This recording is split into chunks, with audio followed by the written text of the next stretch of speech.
Here we go then, kids. FM21 is out. The beta was released about 45 minutes ago. I've loaded up a game, and here's what the old grey matter has come up with. As the name suggests, I tend to play long-term lower league management saves. I don't think there's enough time during the beta phase to try and guide Concord Rangers up to the Premier League. So what we've done instead is this. We've loaded up all of the divisions in England. We've holidayed forward until 6 games to go of the Premier League season. We're going to click on the table in a moment. We're going to take charge of whatever club is bottom of the Premier League with just 6 games remaining. And we are going to see whether we can save them from relegation. Today we're going to select the tactic, and then we're going to bring you all 6 games over the next week, because we've got just 6 games to save. So without further ado, well, let's dive in and have a look who's bottom of the table. So just looking at the available job shows us that Crystal Palace are without a manager. Roy seems to have been dismissed, so they could be in the bottom 3, maybe even bottom, but there's only going to be one way to find out. We're going to click, and we're going to find out who we're managing for the beta, and it's going to be surprising. It's going to be West Ham United. Is Moisey still in charge? He's not. They've already sacked Moisey. They've appointed Luciano Spalletti, an experienced coach. But I'm sorry, he's going to have to pack up and leave. Because if we look at the Premier League table, well, 32 games into the season, West Ham are 3 points from Crystal Palace, managerless, in the relegation zone. Who else is down there? Wolves are down there, deservedly so. Horrible little club. Brighton are down there as well. Aston Villa are down there, and we know all about them. Leeds and Newcastle. Maybe some of the names that you might expect if we head a bit further up the table. Leicester and Everton lagging behind West Brom, according to FM21, in the middle of the pack. Southampton in 9th. Maybe tallies with how they're performing in real life. Tough news for Arsenal fans. Just behind Fulham in 7th. And then you've got the traditional Big 6 there, haven't you? Chelsea, Tottenham, Burnley. Big 6. Liverpool, Man City. You'd expect to see them up there. Ollie's been doing a bit of work, hasn't he? What's he up to there? He's guided them to the top of the table. How clear are they? 2 points clear of City. 6 games remaining. It's going to be interesting to see, as we try and save West Ham from relegation, what happens at the top of the table as well. But our focus for this first episode is to have a little look at the tactics in FM21. Let's set West Ham up. Let's decide how we're going to play before we get into our first of our 6 remaining games in the next episode. Okay, let's dive straight into it then. Maybe we should start by just having a look at the fixtures we've got left remaining for these final 6 games. So, a couple of toughies I can see straight away. We're going to be kicking things off against Newcastle. They're down in 14th place, so a home game against Newcastle, maybe that's a winnable one. Looks like Spalletti got back-to-back wins. A little bit harsh, perhaps, that I've stolen his job. Hey, happens to the best of us then. We're going away to Manchester United. That looks like a tough one. Crystal Palace looks doable. Arsenal away looks tough. Leicester, 12th. It's a maybe. West Brom away on the final day of the season. They're in mid-table. Nothing to play for, perhaps. Looks like there's 4 games on paper there that we might be able to do something with. Let's just have a look at the transfer business West Ham have done while we were on our round the world cruise. So we'll have a look at their transfer history. Looks like players like Souček, who currently plays for West Ham in real life, have been bought in on a permanent basis. They've bought in Danny Rose from Tottenham. Could be a useful left back. And in the January window, they've signed Luke McCowan from Ayr. Not sure whether he will be quite first team ready for a relegation battle. and Diane, who is described as a nomadic striker, but doesn't look the worst in the world, and at 1 metre 93 and jumping reach of 16. Maybe as a replacement at West Ham for Newcastle's Andy Carroll. Okay, let's get into the squad. We've got the coach's opinions of the players up on the screen. Who are they thinking are our best players? Declan Rice is coming out as top. He likes to play as a deep line midfielder. In fact, as long as he's a deep line playmaker, he's happy to do either of those roles. Maybe he could do something a bit more defensive as well. He looks useful. Our second most valued or important player, Felipe Anderson, seems to be on loan at Porto. Not ideal, I suppose, so we won't be able to use him. We've got Issa Diop. He's big, he's commanding, and he's a centre-half. Could be useful to have a solid defender in the relegation battle. Sebastian Haller, very prolific in real life. Another big target man striker. If we're going to play Haller, it might involve playing two up top, perhaps. Yarmolenko, knocking on a little bit. Inside forward, not the paciest. Good first touch, good technique. Not the best work rate, not the best teamwork for a relegation battle. Not sure. Does look like, though, we have three good players here that would all like to play as an attacking midfield three. Fornell's in the number 10 position. Number 10s. So woefully inept in FM20. Maybe we should trial one out, especially a model citizen, to see if they're any better in FM21. Could be useful for when we start our saves with Kettering and with Indonesia. Playing players who are 5'9" or smaller. We'll get to that later on, I'm sure. Jared Bowen, he works hard. Strength not the best. Dribbling good. Off the ball good. Again, he wants to be in those attacking positions. Okay. Fabianski as a goalie. Decent. Craig Dawson. Another centre-half. Marks opponents tightly. Okay. Maybe we've got a centre-half pairing that looks good. Or have we got a back three, perhaps? Balbuena, another centre-half. Doesn't look quite as impressive as the other two, though, does he? Bit slower. Not quite as good physically. Maybe we'll stick with a back four. And Balbuena might be a backup for us. We've got Ben Rama, who I'm sure they've only signed recently, haven't they, from Brentford?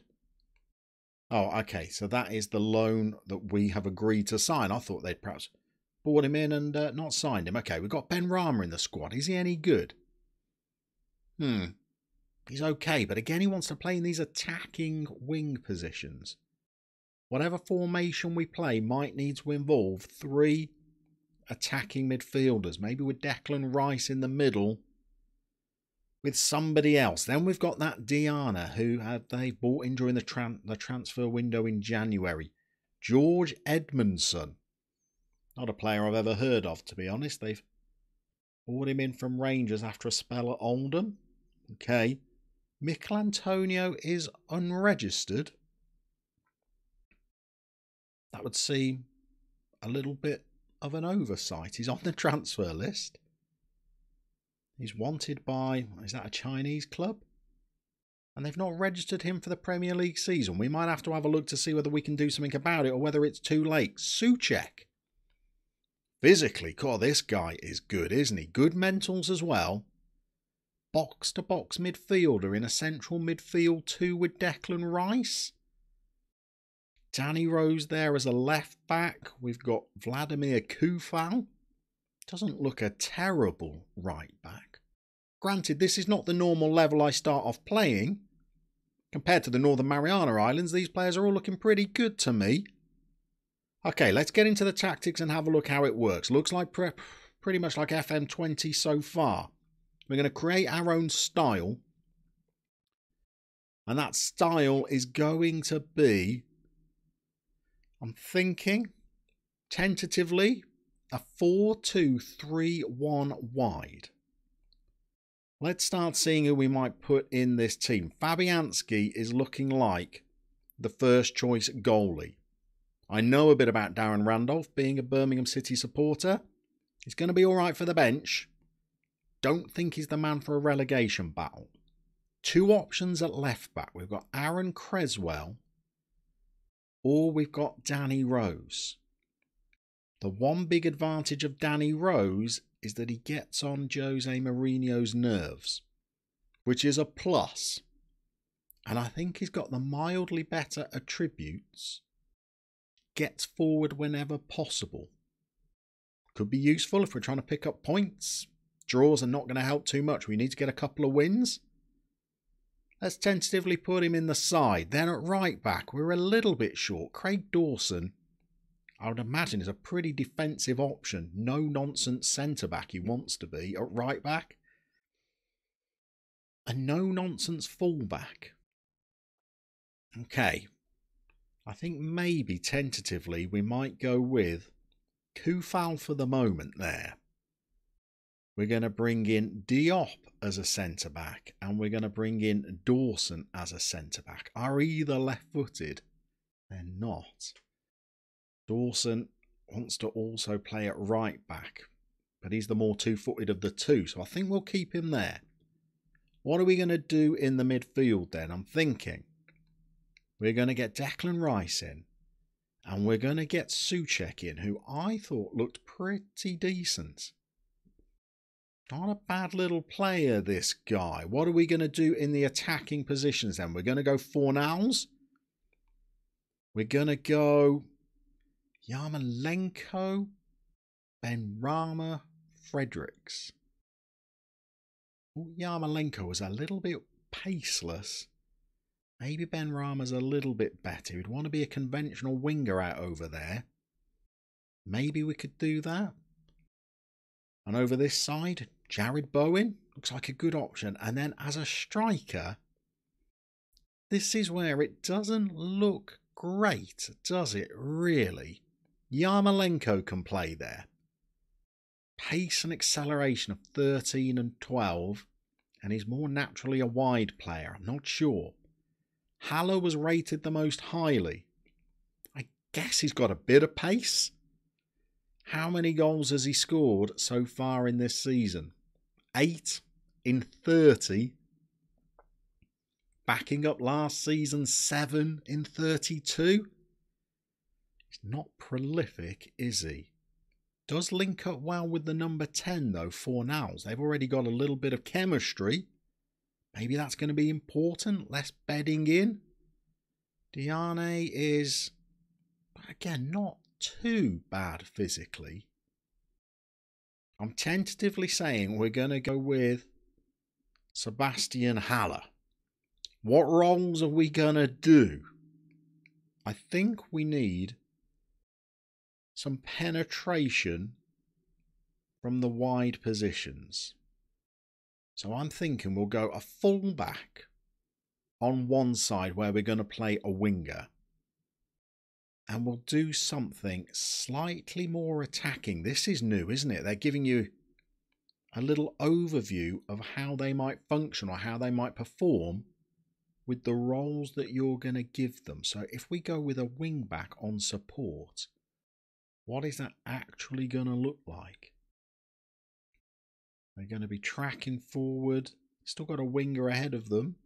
They hit the byline. They cross in. I like that. I think we're going to go with a winger on support that side. I like the idea of a box-to-box midfielder there. And he liked to play that role. That could be good. Shuffling between the two boxes, his tools, so he might get back and help out aerially in defence. I had seen Declan Rice play. I'm not sure he's a natural playmaker, but he likes that role, so we'll give him that. What can we do here? They said in FM20 never play two playmakers together. What about with Fornals? Well, he likes to be an attacking midfielder as well. That could be the role for us. And Haller as the lone striker. I don't like playing a lone target man up front.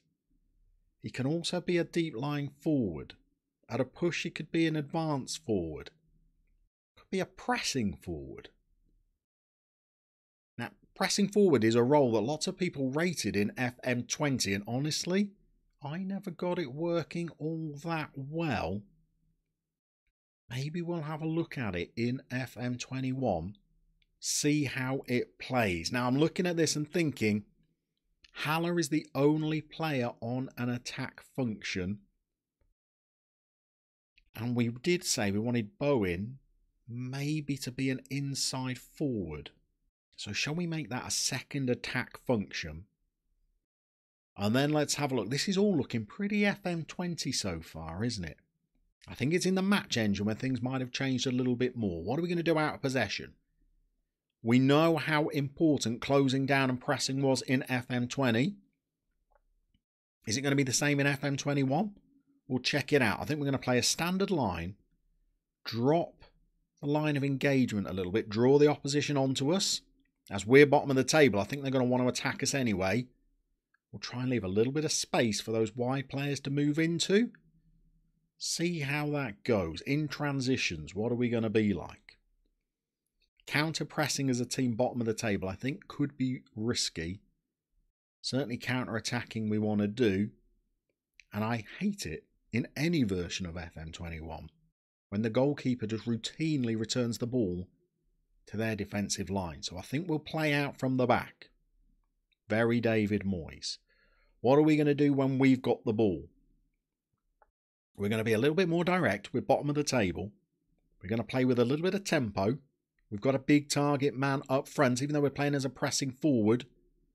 And we are going to try and make a little bit of use of the flanks. Okay. And I think we're going to play with a balanced mentality. And I reckon this could be the side that we are going to send into battle. So here are the rules of engagement. We've got 6 games left. Things are looking pretty bleak for West Ham at the moment. We are going to take charge of them for this final 6 games. We've got a couple of big teams to play in Manchester United and Arsenal. Not sure those games are winnable. Not sure we could even get a point from them. We've designed a rudimentary tactic. I think sat on 28 points. We're looking at 10 points to save this club from relegation. The idea is we're going to bring you all 6 games. We could be relegated after 4 of them, in which case we'll find a 6 games to save somewhere else in FM21. But we will be back tomorrow when we will be taking on Newcastle in our first fixture of 6 games to save.